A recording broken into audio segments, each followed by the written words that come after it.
Bonjour, heureuse que vous soyez là. Sacré travail, n'est-ce pas? Nous sommes arrivés à la phase 5, phase qui va vous permettre de comprendre pourquoi les conflits sont inévitables dans une vie à deux. Il y a plusieurs raisons pour qu'un couple ne trouve pas son équilibre, car bien souvent, cet équilibre est faussé dès le départ. C'est pourquoi il était important de jeter un coup d'œil sur votre passé. Ce retour en arrière peut vous aider à comprendre le présent. Ici, nous allons voir ensemble les différents cas qui peuvent poser problème dès la rencontre, mais également en poser tout au long de la vie à deux. Cette phase 5 est sans doute la plus difficile. Elle nécessite un esprit clair et objectif. Prenez tout votre temps pour lire et relire les propositions que je vous fais. Cette phase étant un peu plus longue que les précédentes, vous pourrez travailler dessus en plusieurs étapes si vous le désirez. Ici, bien sûr, je m'adresse à vous, mais ces propositions concernent tout aussi bien votre partenaire.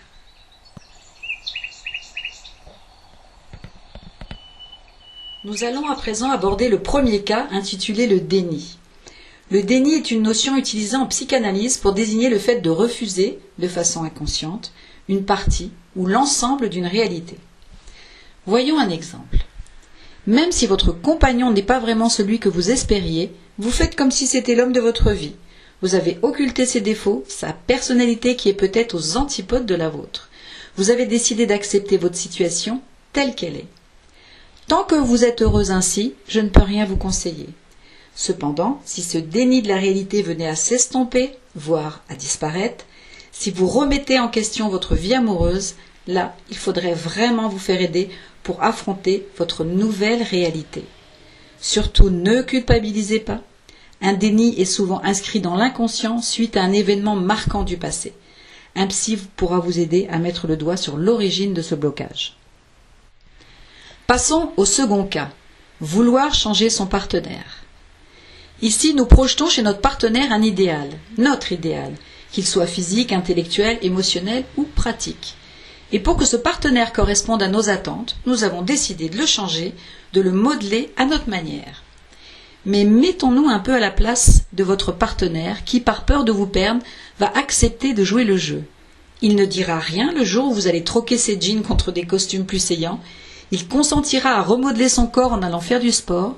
Il deviendra végétarien. Il se mettra même à lire le bouquin que vous avez adoré, etc., etc. Bref, vous avez fini par vous fabriquer votre homme idéal. Tout va bien pour vous. Méfiez-vous de l'eau qui dort, dit-on. Un jour, cet homme parfait, fatigué de faire semblant, risque de se réveiller. Et là, c'est un tsunami qui va bouleverser tous les plans que vous aviez échafaudés. Fini les efforts, fini les sacrifices qu'il a fait par amour, tout ça disparaîtra pour laisser place à sa vraie personnalité. Le jeu est terminé. Quel enseignement devez-vous tirer de tout cela? Eh bien, tout d'abord qu'il est impossible de changer une personne.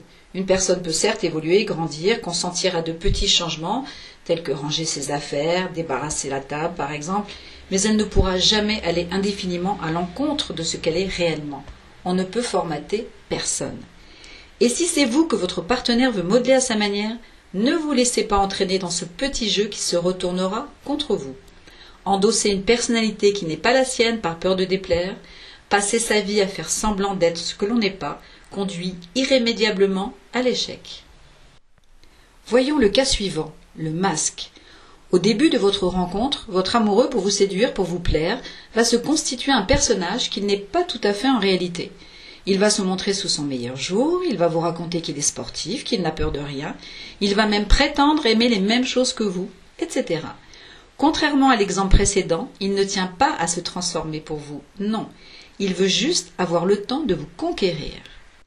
Et fatalement un jour, le masque va tomber. Dans le meilleur des cas, vous vous apercevrez que cet homme s'est vanté de qualités qu'il ne possède pas, ou vous vous rendrez compte qu'il n'a en fait pas les mêmes objectifs que vous dans la vie. Finalement, après tout, cet homme amoureux a juste voulu vous séduire. Dans le pire des cas, vous êtes tombé sur ce qu'on appelle en langage psy un pervers narcissique. Pour faire simple, il s'agit là de manipulation. Que cela soit conscient ou inconscient chez lui, le résultat sera le même. Une fois qu'il vous aura conquise, vous serez surprise de constater que cet homme si gentil, si dévoué, si compréhensif, est devenu cet étranger autoritaire, égoïste et menteur. Une fois encore, quel enseignement devez-vous tirer de tout cela?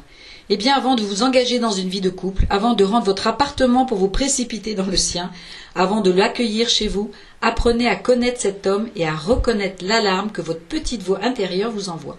Parfois, il est bon d'écouter son intuition.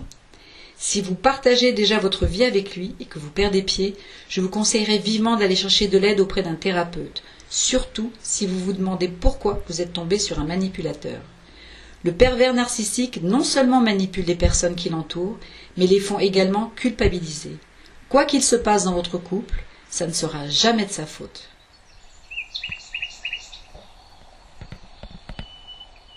Passons au cas numéro 4, la victime. Vous avez tout fait pour ne rien dire de votre mal-être, vous avez tout gardé sur le cœur, mais sans jamais vouloir vous remettre en question. Vous vous posez en victime en déclarant que c'est la faute de l'autre. Seulement dans un couple on est deux, et si l'on parle de tort, bien que je n'aime pas ce mot-là, les torts sont toujours partagés. Il y a souvent dans les couples un rapport dominant-dominé. Le dominant exerce son pouvoir justement parce que le dominé est d'accord. On peut donc reprocher au dominant d'être trop autoritaire, trop égoïste parfois, mais on peut reprocher au dominé de ne rien dire, de ne pas s'imposer, de se laisser faire. Il y a des couples qui fonctionnent très bien en binôme dominant-dominé, tant que chacun y trouve son équilibre. Le danger est que le dominé se réveille un jour de son long sommeil, grâce la plupart du temps à une psychanalyse. Voilà, comme je vous l'ai dit pour commencer, cette phase est très longue. Je l'ai donc divisée en deux parties. Sur YouTube, vous retrouverez la suite de cet enregistrement sous le titre « Suite phase 5, explication des conflits » ou bien alors tout simplement en tapant mon nom.